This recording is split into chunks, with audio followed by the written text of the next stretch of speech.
Well, hello, Viking football fans, and welcome to this edition of the Billy Skinner Lamar Viking Football Coaches Show. I'm Bill Frawley, and of course, as always, with me is head Viking football coach Billy Skinner. Coach, how are you doing this Monday morning? I'm doing great, feeling really good. It's Monday, so it's my favorite day of the week. Get an opportunity to get ready to play.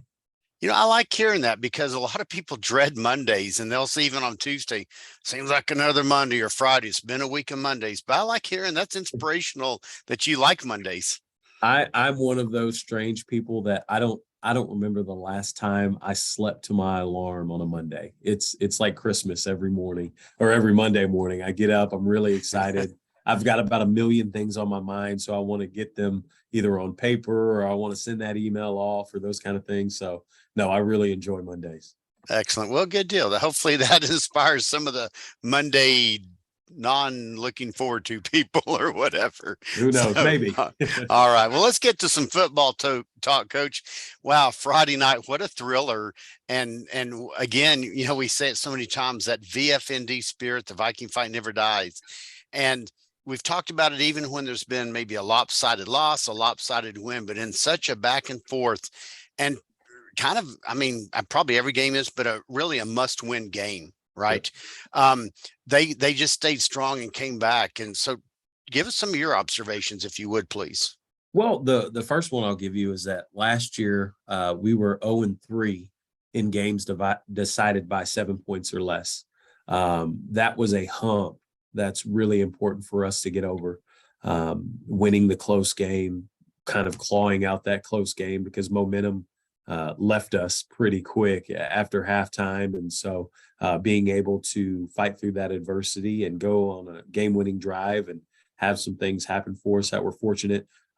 It was good. It was good for our kids to feel that success and kind of have to scrap and crawl and claw for it because that was something that we struggled with last year. So I'm actually really pleased with how the game happened for our kids. I was really pleased because I think these next three games we're in for three dog fights, and I know for sure this week we're in for a dog fight. And so the fact that our kids have experienced that now and had success with that, I think that's a big step for our program. Well, yeah, and I hadn't put that together yet, but I'm glad you reminded me and everyone who's going to tune in and watch this that 0-3 in those tight games last year, now turning things around with a big win, to can keep controlling your own destiny for the playoffs and that type of a victory. And in looking back, watching the game from the booth, doing the play-by-play broadcast, and then kind of recapping in my mind.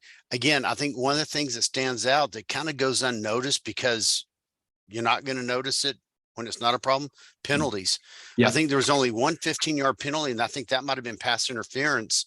We are kind of continuing, I say you guys are continuing to get rid of the unsportsmanlike and personal fouls that just kind of screw up an offensive drive or a defensive stand. Right. No, and that's been a huge emphasis for us, is just kind of playing clean. The word for us last week was details. And we knew that we're not that team that's going to go out and score a million points and shut people out. We know that we've got to go through and do things right. We know we've got to be very clean on the details. We've got to be very clean on the mundane things like tackling and blocking and things like that. So it is an emphasis for us. And like you said, the Vikings not beating the Vikings, that's one of our keys to victory. And the fact that our kids have been able to avoid those critical mistakes.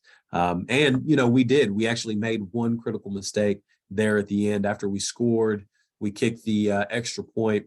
There was a personal foul on us, and so we had to kick from 15 yards back, which could have been catastrophic. But just the defense not batting an eye, and hey, okay, here we go. We're going to line up. We're going to play, and they made the play at the end to finish the game for us. So it's being able to clean those moments up, but it's also being able to survive those moments when you do make those mistakes. Yeah, and not to overdo this, but again, I think that goes along with what you and the other coaches are focused on, is preparing these young men for life lessons as well as lessons on the field. And it's about not overreacting, not being the one to react to something, not just because you're going to be the one that gets caught, but self-control and self-discipline. That's 100% it. I love that. That's exactly what we want the kids to get out of this whole deal. Cool. Well, I know we always have the risk of when we mention certain names, there's a lot of names that get left out. But, I just thought it was so cool to see Ransom Burns get that turnover at a big time. Yes. Oh, And yeah. I mean, watching him come off the field and the Thor hammer, and I got to visit with him for a minute after the game. And I think he was still up on cloud 20, not just cloud 9. And so, it's just so cool to see some of the guys that don't get their name called a lot. Right. Have something big happen or make something big happen. No doubt about it. And I would, like you said, I'm fired up for that kid. And we had some sophomores make some really, really big plays the other night. Ransom with that play, Deontay Gentry, who gets his first interception as a sophomore on the varsity. Jesse Holbert is a kid that runs down on kickoff for us, and he's a backup safety. And I mean, he clotheslined a kid. I think he's going to get a WWE contract after that clothesline. Purely clean and legal too. Oh, that's right.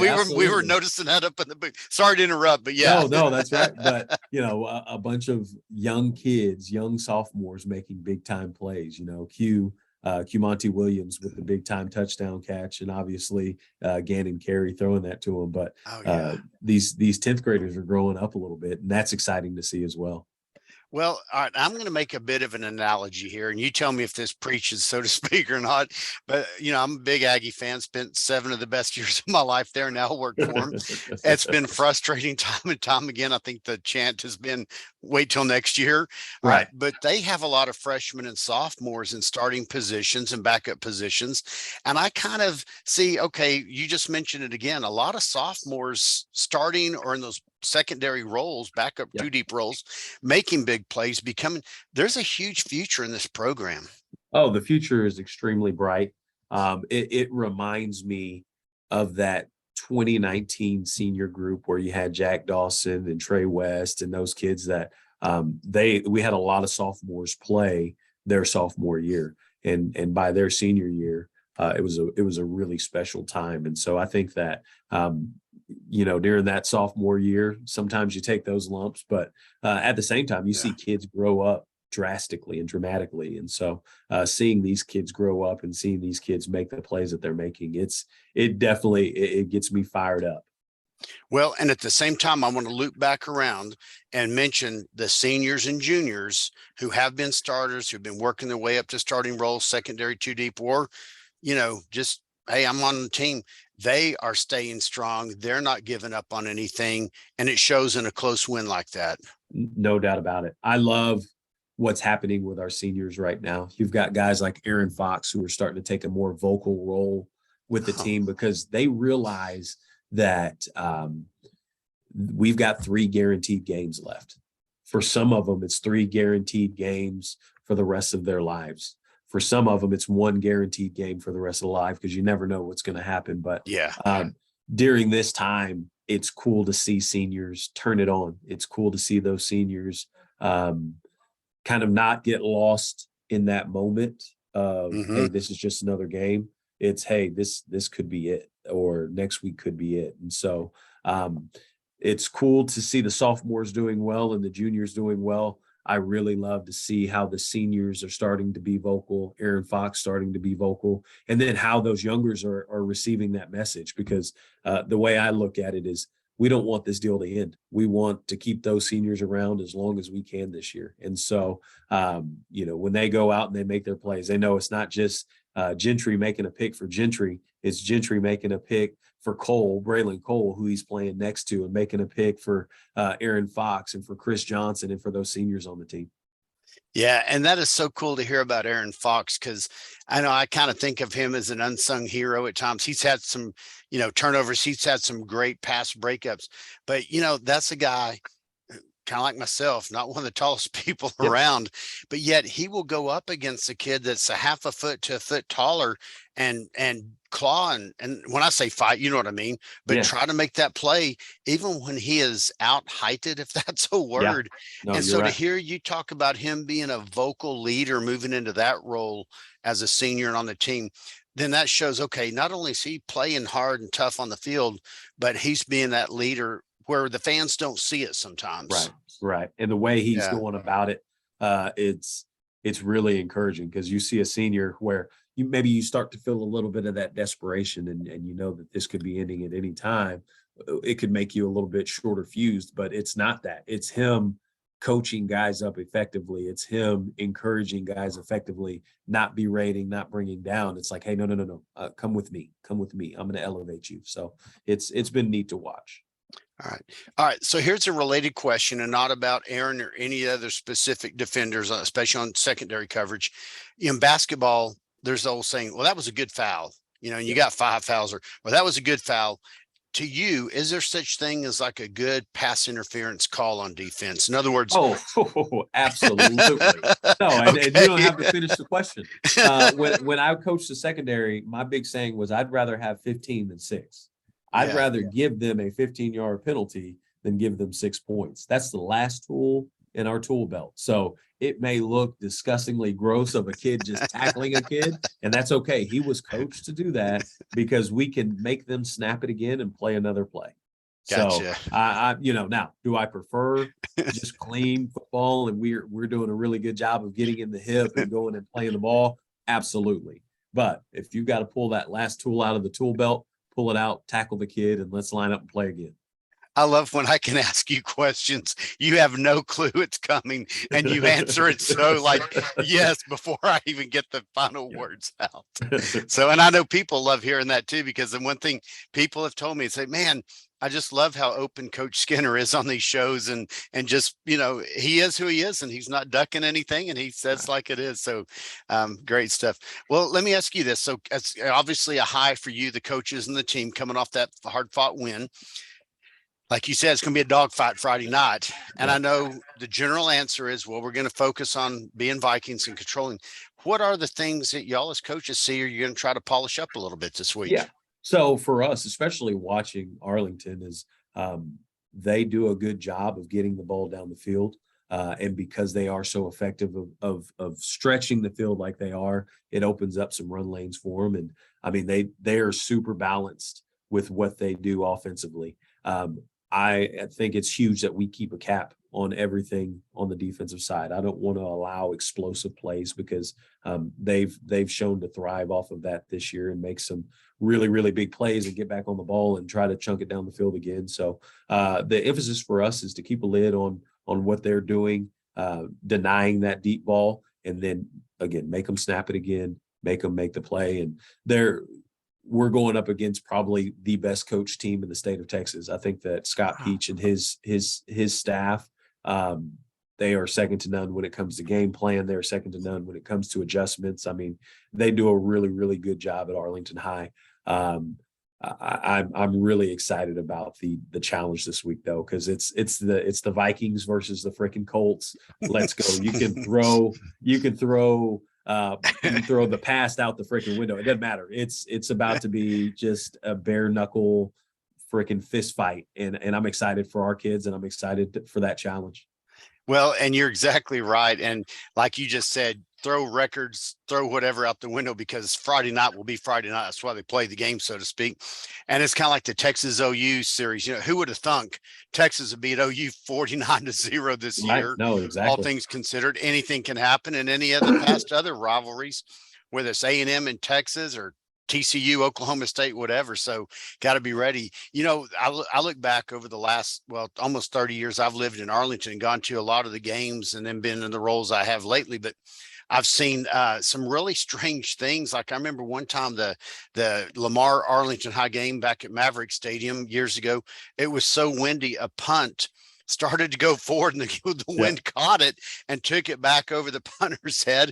And I've seen some of the trick plays. I remember one time Arlington did the play where, they break out of the huddle, and there's a kid, like he's over on the sideline talking to the coach, not part of the deal. So no one picks him up, and he goes down and catches the 80-yard pass for the touchdown.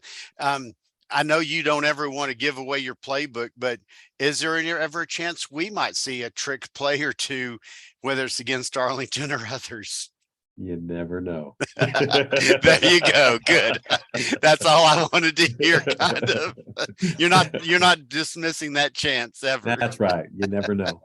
All right. Well, good stuff. Well, Coach, The sub varsity teams also had some big games this past Wednesday and Thursday night. Yep. Do you mind sharing a little bit about some of the excitement there? Sure. Yeah. No, our freshman teams, both of them got big wins this week. Our freshman gold team faced off against Richland. And I mean, it was a butt kicking from start to finish. And I was really, really proud of those kids with how they handled it. There was a bunch of big plays made, but they played with grace and they did a really good job of celebrating with their team. So one of the things that I really, really appreciate about good teams is that when they're good and when they do a good job and they win games, they don't have to let the opponent know that they're quote unquote better than they are or whatever. They just want to pump their teammates up. They want to speak life into their team, and it's about them. And I think our gold team did a phenomenal job of they took care of business and they celebrated with one another because they know they earned it together. So that was awesome to see against Richland. And then our freshman Navy team took on Grand Prairie, and they took it to them. They did a really good job of making explosive plays. They did a really good job on defense of tackling their ball carriers and doing a good job of not allowing any big explosive plays. So it was a great night for the freshmen. It was a great 2 nights for the freshmen. And then our JV team, man, they competed their tails off. You talk about the VF&D spirit. They were down 10 points. They were down 10 points against GP's JV, and they end up clawing their way back and fighting their way back and get it within 2, and then we try to go for a 2-point conversion. We don't make it, but just really proud of how scrappy that group is, and really proud of how they compete and represent us. Excellent. Well, again, more positives for the future of the program all the way around, from how they play and how they conduct themselves. Both of those things important, sure enough.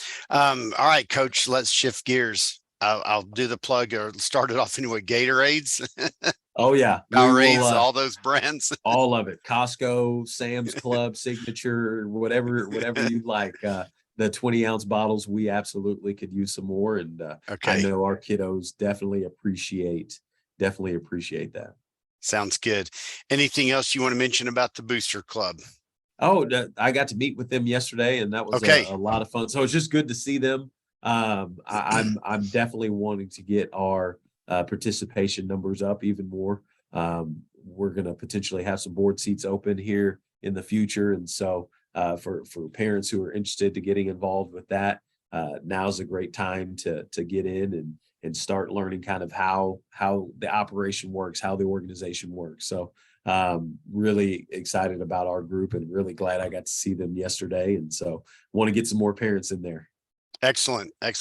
Anything else you want to add about anything else, Coach, before we sign off? I do. I've got 2 things. Number one, so we had our cross country regional meet last week, or not regional, I'm sorry. We had our district meet last week in cross country. The first shout out I want to give to is Cooper Shooty, who made it his goal to make it to regionals this year. And I see that. I live down the street from that kid. So I'm walking my dogs really, really early in the morning. And I see him drive by in his Jeep every morning on his way to practice, and just saw a different focus in that kid with everything that he did. And he was actually able to get 10th place in the district meet, which is going to have him move forward to the regional meet. And so very cool for him to put his mind to it and to have that goal and to reach that goal. So congratulations to Cooper Shooty. Very excited for him. And then our girls cross country team, who last year did not place in the district meet. We were near the bottom, finished 4th. We were 1 place away from going to regionals as a girls program. So a lot of positive things happening with our cross country team, and very proud of those kiddos. Very proud of Coach Camp for her growth in those kiddos. So that was really exciting. Excellent. Well, always glad to hear you brag about these other sports, being the athletic director at the high school. And oh, no doubt. And it's a lot of fun to watch too. It's a lot of fun to watch. Our girls volleyball team, we are taking on Arlington at Lamar tomorrow. So Tuesday, I want to say 6:00. I'll tweet that out if I'm incorrect, but I think we play at 6:00 against Arlington. That's going to be a big time match here at Lamar. We definitely want to fill the stands with as much Navy and gold as possible and cheer our girls on. So That's something to have on the radar, put on our calendars. And then the last thing that I've got, not this Tuesday, but next Tuesday, it's the Viking Bowl. So we've got Shaq versus Nichols. Oh We're yeah. looking at a possible city championship game between our two feeder schools. And so I want to get, if you are a Viking, if you love Lamar football, I want to get you out to that game and show those kids that, one, it's going to be a really exciting time when you get here to Lamar, and two, just to see what the future holds, because there are some cats all over the field. So very excited about that. Coach, I've been there when each of my sons played at Shack for those games, and those are such exciting things. So yes, people, even if you don't have a kid in either of those junior highs active, if you're a Viking fan, like you said, come out. That's an exciting situation, environment. And I'm glad you mentioned about the volleyball, because again, haven't been to a volleyball game recently, but those are exciting, especially against Arlington High. And again, I remember some big time games like that, and going with my sons to watch. And I think some people kind of say, "Oh, volleyball," no, it is exciting fun, It is a lot of fun. and the crowd gets into it, and the teams are excited. So I'm going to try to make it tomorrow night. Good deal. Awesome. Well, I'll see you there. Okay, sounds we good. can share popcorn. Oh, now maybe a Frito pie. Hey, here we go. Okay. Well, anything else, Coach, before we sign off? I think that's all I got. I'm ready to get to work. Sounds great. Me too. Until next time, I'm Bill Frawley with head Viking coach Billy Skinner saying VFND. VFND.